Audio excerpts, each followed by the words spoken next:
ദേവീ സങ്കല്പം. വീടിനടുത്തൊരു ക്ഷേത്രമുണ്ട്. മീനമാസത്തിലാണ് അവിടെ ഉത്സവം കൊടിയേറുന്നത്. അവിടുത്തെ പാട്ടും മേളവുമെല്ലാം വീട്ടിലിരുന്നാൽ കേൾക്കാം. തെക്കേപ്പറമ്പിലെ ചില്ലിത്തെങ്ങിലാണ് അമ്പലത്തിലെ ഉച്ചഭാഷിണി വെച്ച് കെട്ടിയിരുന്നത്. 7 ദിവസങ്ങളിലായി ഇടതടവില്ലാതെ അതിൽ നിന്നും കേൾക്കുന്ന സിനിമാ ഗാനങ്ങൾ കേട്ട് മതിമറന്നിരിക്കും. അമ്പലത്തിൻ്റെ പറയെടുപ്പിന് നാട്ടിലൊക്കെ ആനയെയും കൊണ്ടിറങ്ങുന്നത് ഒരു കാഴ്ച തന്നെയാണ്. വെളിച്ചപ്പാടും ശിങ്കിടികളും പിന്നെ ഒരുപറ്റം കുട്ടികളും ആനയുടെ പിന്നാലെ ഉണ്ടാകും. ദേവിയുടെ തിടമ്പേറ്റി നാട്ടിടവഴികളും കൈത്തോടുകളും നീന്തിക്കടന്ന് ഓരോ വീട്ടുമുറ്റത്തും വന്ന് വീട്ടുകാർ കാഴ്ചവെക്കുന്ന ശർക്കരയും കദളിപ്പഴവും കഴിച്ച് കൊമ്പൻ തല ഉയർത്തി നിൽക്കും. ആരുടെയെങ്കിലും വീട്ടുമുറ്റത്ത് ആന അല്പം കൂടുതൽ നേരം നിന്നാൽ അത് ദേവിക്ക് പ്രിയപ്പെട്ടവരുടെ വീടാണെന്ന് അന്നാട്ടിലെ ആളുകൾ വിശ്വസിച്ചു. എല്ലാ വർഷവും മുടങ്ങാതെ വീട്ടിൽ നിന്ന് അമ്പലത്തിലേക്ക് പറ കൊടുക്കുമായിരുന്നു. ഉത്സവം തുടങ്ങുന്നതിനും 7 ദിവസം മുമ്പ് വ്രതമെടുത്ത് വീട്ടുകാർ നോക്കിയിരിക്കും. ആന തിടമ്പുമേറ്റി മുറ്റത്ത് വന്ന് നിൽക്കുമ്പോൾ അപ്പൂപ്പൻ തുമ്പിക്കൈയിലൊക്കെ കളഭവും ഭസ്മവും തേച്ചു കൊടുക്കുന്നത് ഞാൻ അത്ഭുതത്തോടെ നോക്കി നിൽക്കുമായിരുന്നു. ദേവിയും തിടമ്പേറ്റിയ ആനയും അപ്പൂപ്പൻ്റെ സ്വന്തം ആളുകളാണെന്ന മട്ടിലായിരുന്നു അപ്പൂപ്പൻ്റെ പെരുമാറ്റം. ഉത്സവമായാൽ ആ പ്രദേശമാകെ തിരക്കായിരിക്കും. സന്ധ്യയാകുമ്പോൾ ആ നാടാകെ വെളിച്ചം നിറയും. പല നിറങ്ങളിലുള്ള വസ്ത്രങ്ങൾ അണിഞ്ഞ് വഴിയിലൂടെ പോകുന്ന സ്ത്രീകളെയും കുട്ടികളെയും പുരുഷന്മാരെയും കാണാം. നാടകവും ബാലയുമൊക്കെ കാണാൻ പ്രായമായ അമ്മമാരും അവരുടെ കെട്ടിയന്മാരും ഓരോ പുതപ്പോ പ്ലാസ്റ്റിക് വിരിപ്പോ കയ്യിൽ പിടിച്ച് ടോർച്ചും തെളിച്ചു കൊണ്ട് നടന്നു പോകുന്നുണ്ടാകും. വീട്ടിലിരുന്ന് ഞാൻ പുരാണ നാടകം കേൾക്കാറാണ് പതിവ്. നാടകം തീരുന്നതുവരെ ഉറങ്ങാതിരിക്കും. ഉച്ചഭാഷിണിയിൽ നിന്നും കേൾക്കുന്ന ശബ്ദത്തിനൊപ്പം കഥാപാത്രങ്ങളെ സൃഷ്ടിക്കുമായിരുന്നു.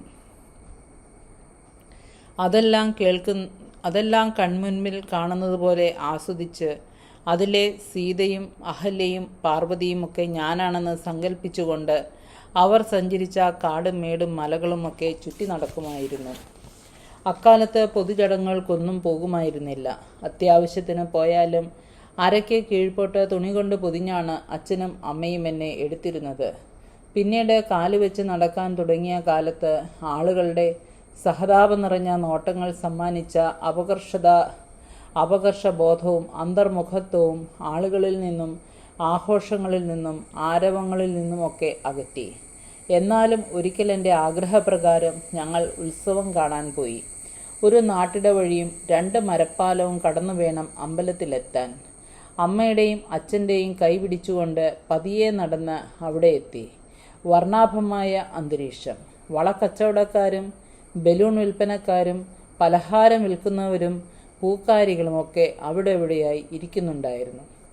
സന്ധ്യാനേരത്തെ മനോഹരിത നിറഞ്ഞ അന്തരീക്ഷത്തിൽ ഇളങ്കാറ്റിൽ ആലിലകളുടെ പൊട്ടിച്ചിരികൾക്കിടയിൽ ക്ഷേത്രത്തിൻ്റെ അരമതിലിൽ ചാരിയിരുന്നു. മുറ്റത്ത് കുട്ടികൾ ബലൂൺ തട്ടിക്കളിച്ചും വറുത്ത കപ്പലണ്ടി കുറിച്ചും അവിടെയൊക്കെ ഓടി നടക്കുന്നുണ്ടായിരുന്നു. എതിരെയിരുന്ന പൂക്കാരി ചേച്ചിയിലായിരുന്നു എൻ്റെ ശ്രദ്ധ. ചേച്ചിയുടെ ചിരിക്ക് നല്ല ആകർഷണീയതയുണ്ടായിരുന്നു. മുറുക്കാക്കറ പിടിച്ച പല്ലുകളായിരുന്നെങ്കിലും ചിരിക്കൊരു പ്രത്യേക ഭംഗിയുണ്ടായിരുന്നു. എണ്ണക്കറുപ്പ് നിറമുള്ള മുഖത്ത് വെള്ളക്കല്ല് പതിച്ച വലിയ മൂക്കുത്തി അവരുടെ അഴക് വർദ്ധിപ്പിച്ചു. മുല്ലയും കനകാംബരവും ഇടകലർത്തി അവരുടെ മുടിയിൽ ചൂടിയിട്ടുണ്ടായിരുന്നു. അവരെ കണ്ടപ്പോൾ കുട്ടിയമ്മ പറഞ്ഞു തന്ന കഥയിലെ ദേവീ സങ്കല്പം ഓർമ്മ വന്നു. കാടാതുരത്ത് ശ്രീ മഹാദേവി ക്ഷേത്രം എന്നായിരുന്നു അമ്പലത്തിൻ്റെ പേര്. നാട്ടിലെ ഒരു കൂട്ടം നായർ തറവാട്ടുകാരുടേതായിരുന്നു ആ ക്ഷേത്രം. അവിടുത്തെ പ്രതിഷ്ഠാകർമ്മം നടത്തുന്നതിനായി കരിങ്കല്ലിൽ തീർത്ത ദേവീ വിഗ്രഹവുമായി വടക്ക് ദേശത്തു നിന്ന് 3-4 ബ്രാഹ്മണർ വഞ്ചിയിൽ വരികയായിരുന്നു. വിശ്രമിക്കാനായി വഞ്ചി ഒരു തുരുത്തിലടുപ്പിച്ചു. ചുവന്ന പട്ടിൽ പൊതിഞ്ഞ ദേവീ വിഗ്രഹം ഒരു വാഴയിലയിൽ കായലിനോട് ചേർന്ന ചിറയിൽ വെച്ചിട്ട് അവർ 4 പേരും വഞ്ചിയിൽ കിടന്നുറങ്ങി. ഉറങ്ങിയുണർന്ന് വിഗ്രഹമെടുക്കാൻ നോക്കിയപ്പോൾ വിഗ്രഹം അനങ്ങുന്നില്ല.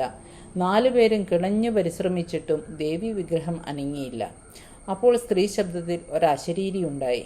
ഇത് എൻ്റെ ഇടമാണ്, ഞാൻ ഇവിടെ നിന്നും വരില്ല, നിങ്ങൾ പൊയ്ക്കൊള്ളൂ എന്നതായിരുന്നു അത്. ദേവിയുടെ അശരീരിയാണതെന്ന് മനസ്സിലാക്കിയ അവർ ആ ഉദ്യമം ഉപേക്ഷിച്ചു. പിന്നീട് ആ ദേവി വിഗ്രഹത്തിൽ നിന്നും ചൈതന്യം ആവാഹിച്ച് മറ്റൊരു വിഗ്രഹത്തെ അമ്പലത്തിൽ പ്രതിഷ്ഠിക്കുകയാണ് ചെയ്തത്. അന്നു മുതൽ ആ തുരുത്തിന് വടക്കു നിന്നും വന്ന ബ്രാഹ്മണരുടെ കുടുംബ പേരായ ആര്യക്കര എന്ന പേര് വന്നു. ആ തുരുത്തിനോട് ചേർന്ന് നിൽക്കുന്ന ദളിത് കുടുംബവും ആ പേര് സ്വീകരിച്ചു.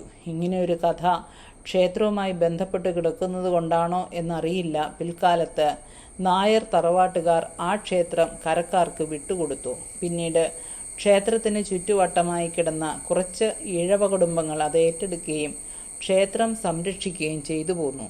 ആര്യക്കര തുരുത്തിലുള്ള ഒരു ചെറിയ കുളത്തിൽ എല്ലാ വെള്ളിയാഴ്ചയും രാത്രി ദേവി കുളിക്കാനിറങ്ങുമെന്ന് ഒരു സങ്കല്പമുണ്ട്. ചിലരൊക്കെ അത് നേരിട്ട് കണ്ടിട്ടുണ്ടെന്നും അത് കണ്ടവരൊക്കെ പല അസുഖങ്ങൾ ബാധിച്ച് മരണപ്പെടുകയും ചെയ്തിട്ടുണ്ടെന്ന് പറഞ്ഞു കേട്ടിട്ടുണ്ട്.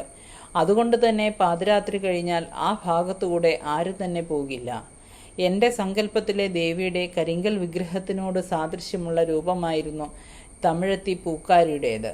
അവരുടെ നീട്ടിവെച്ചിരിക്കുന്ന ഇടതുകാൽ വിരലിൽ അണിഞ്ഞിരിക്കുന്ന വെള്ളിമിഞ്ചിയിൽ ഞാൻ കണ്ണെടുക്കാതെ നോക്കി. അല്പം അകത്തേക്ക് കുഴിഞ്ഞ പാദങ്ങൾ, കറുത്തു തടിച്ച കാൽവിരലുകൾ. ക്ഷേത്രത്തിനു മുന്നിലെ അരമതിലിൽ ചാരിയിരുന്ന് ഉള്ളിലെ ദേവീ വിഗ്രഹത്തെയും പൂക്കാരിയെയും മാറി മാറി നോക്കി.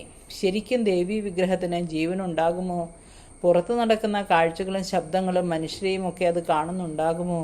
അങ്ങനെയെങ്കിൽ പൂക്കാരിയുടെ കാൽവിരലിൽ കിടക്കുന്നത് പോലുള്ള ഒരു മിഞ്ചി വേണമെന്നുള്ള ചെറിയ ആഗ്രഹമെങ്കിലും സാധിച്ചു തരാൻ ഈ ദേവിക്ക് കഴിയുമോ? ഈ മനുഷ്യരൊക്കെ ഈ വിഗ്രഹത്തിന് മുന്നിൽ ചെന്ന് നിന്ന് പ്രാർത്ഥിക്കുന്നത് എന്തായിരിക്കും? പല ചോദ്യങ്ങൾ എന്നിലൂടെ കടന്നുപോയി. ആ കാഴ്ചകൾക്കും വർണ്ണങ്ങൾക്കുമിടയിൽ ഇത്തരം ചിന്തകളാൽ ഒറ്റപ്പെട്ട ദ്വീപ് പോലെ അവിടെ ഇരുന്നത് ഞാൻ മാത്രമായിരിക്കാം.